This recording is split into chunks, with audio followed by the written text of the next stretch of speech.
गंगापूर खुलताबाद विधानसभेमध्ये मी अपक्ष निवडणूक लढवत असून दोन्ही तालुक्यातील जनतेसमोर आशीर्वाद घेण्यासाठी जाणार आहे आणि जनता मला यावेळी मतदानरूपी आशीर्वाद देतील, कारण असंख्य निवडणुका या दोन्ही तालुक्यातील मतदारांनी बघितल्या आहेत। यापूर्वी निवडणुकींचे प्रकार आणि उमेदवारांनी मतदारांना दिलेले आश्वासन ही फक्त आणि फक्त त्या ठिकाणी आश्वासनच राहिले आहेत। कोणत्याही अपेक्षा मतदारांच्या पूर्ण झाल्या नाहीत। माझ्यासमोरील दोन्ही उमेदवार, एक 15 वर्ष राहिलेला आमदार आणि एक दुसरा 17 वर्ष राहिलेला आमदार, यांना समोर फक्त सुरेश सोनवणे नकोय, बाकी कुठलाही उमेदवार चालतो। त्यामुळे मला या रेसमधून कुठेतरी बाहेर करण्याचा प्रयत्न ते करतायत। या निवडणुकीमध्ये माझ्यासमोर प्रस्थापित दोनच आहेत, त्यांच्याकडून मला धमक्या येत असून अशा धमक्यांना मी भीक घालत नाही, असं आवाहन असे पत्रकार परिषदेत बोलताना अपक्ष उमेदवार डॉक्टर सुरेश सोनवणे यांनी केलंय। सूर्यवार्ता न्यूज, वृत्तसेवा, गंगापूर। निधी लोकांच्या ताटातील खुलताबाद गंगापूरला दाखवला। जर दुसऱ्या तालुक्यावर अन्याय जर आज करत असतील तर आपल्यावर नंतर निवडून आल्यानंतर हेच होणार होतं। दुसऱ्या महोदयांनी तयारी काय केली? 5 वर्ष झोपून राहिलेत आणि शेवटच्या 3 महिन्यामध्ये आपल्या सोबत आलेत। बरोबर, 5 वर्षात एकाचाही कॉल नाही, कोणाची काही नाही, कोणाची काही घेणं देणं नाही। आता मी वेळेवर का आलो? मी वेळेवरती आलेलो नाही। मी 3 ते 4 महिने एका बूथची बूथबांधणी करून ठेवली, एवढंच होतं। ती दिसणारी नव्हती, मी दिसणारी करेल। तर तुम्हाला माहिती आहे की समोरच्या प्रस्थापित जे त्या ठिकाणी आमदार आहेत त्यांनी काय केलं असतं? मी समोर न येताही माझ्यावरती बऱ्याचशा गोष्टी घडल्या, तुम्हाला माहितीच तो सांगतो। जर मी ओपन केलं असतं, त्यांना दुसरा आमदार या तालुक्याला नको आहे, यांना यांचीच घरं भरायची आहेत आणि घरं कसे भरायची हे तुम्ही चांगलं बघितलं नाही। तुम्हाला माहिती आहे टीव्हीवरती तिच्या संदर्भात त्यांनी सांगितलं की अकॅडमीच्या माध्यमातून प्रचार चालू आहे। मी बंद करून टाकली 1 मिनिटामध्ये टीव्हीवरची जाहिरात। मला प्रश्न नाही आहे, तुम्ही जेवढं खेटाल तेवढे जनता तुम्हाला उत्तर देईल। आपल्या विकासात दोघांकुणी आलेले आहेत, दोघांकुणी आलेले आहेत आणि दोघांशिवाय त्या ठिकाणी कोणी धमक्या देण्याचा प्रश्न नाही। आता या दोघांना पण एकच सांगेल, धमक्या वगैरे देऊ नका, समोरासमोर बघूया काय होतं। आणि तुम्ही जरी त्या ठिकाणी कोणाला सांगून त्या ठिकाणी हे करत असाल तर हे चुकीचं आहे।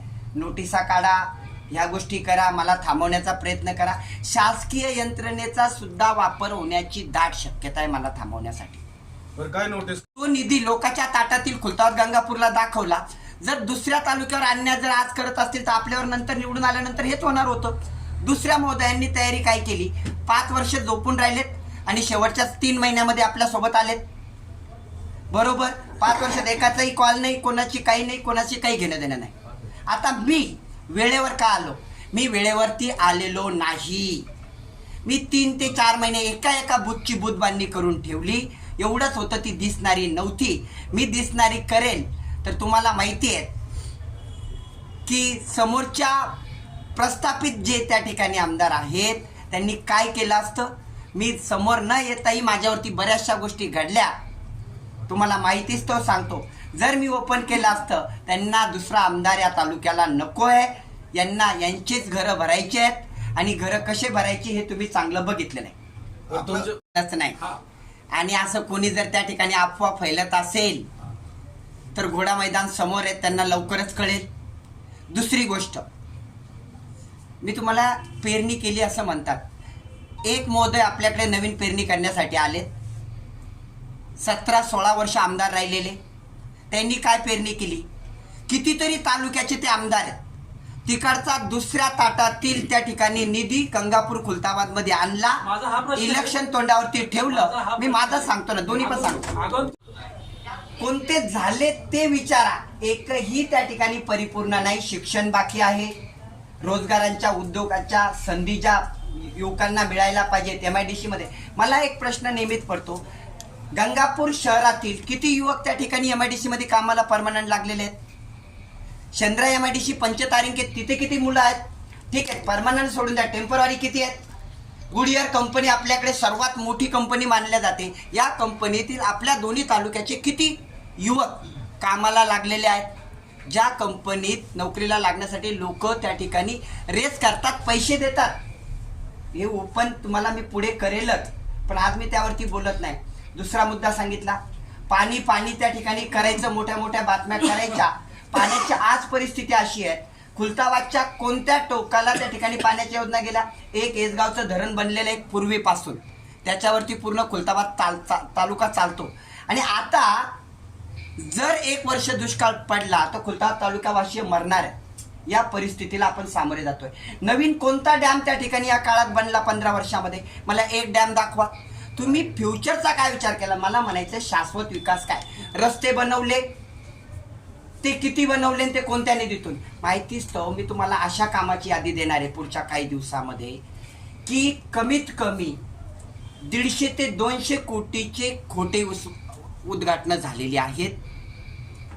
कितीतरी कॉन्ट्रॅक्टर त्यामध्ये मला वाटतं की पैसे देऊन त्या ठिकाणी ते मरणाच्या यातना सहन करणार आहेत. आणि हे त्या ठिकाणी पुढे येण्याची गरजच राहिली नसती. तुमच्या माहितीच तो, मी 10 वर्ष सोबत राहिलेलो आहे. डोळे झाक काय असते मी कालच सांगितलं. जनतेच्या डोळ्यामध्ये फक्त धूळ नाही तर मिरचीची पावडर त्या ठिकाणी ओतल्या गेलेली आहे, टाकल्या गेलेली आहे. म्हणून कामं काय केली ही जनता बघते. आणि तुम्ही जेव्हा मी कॉर्नर मिटिंगला जातो तेव्हा जनता काय प्रश्न, अशी काही मतदारसंघ आहेत, मतदारसंघातील गाव आहेत तिथे 15 वर्षात एकदाही चेहरा दिसला नाहीये. तालुका मिळून 4 ते 5 जण तालुका चालवतायत. म्हणजे असे लोक त्या ठिकाणी तयार करून ठेवलेत की 5 लोकांच्या वरतीच तालुका चालतो. आणि हे मी नाही बोलत आहे, तुम्ही जनतेला हे प्रश्न विचारा.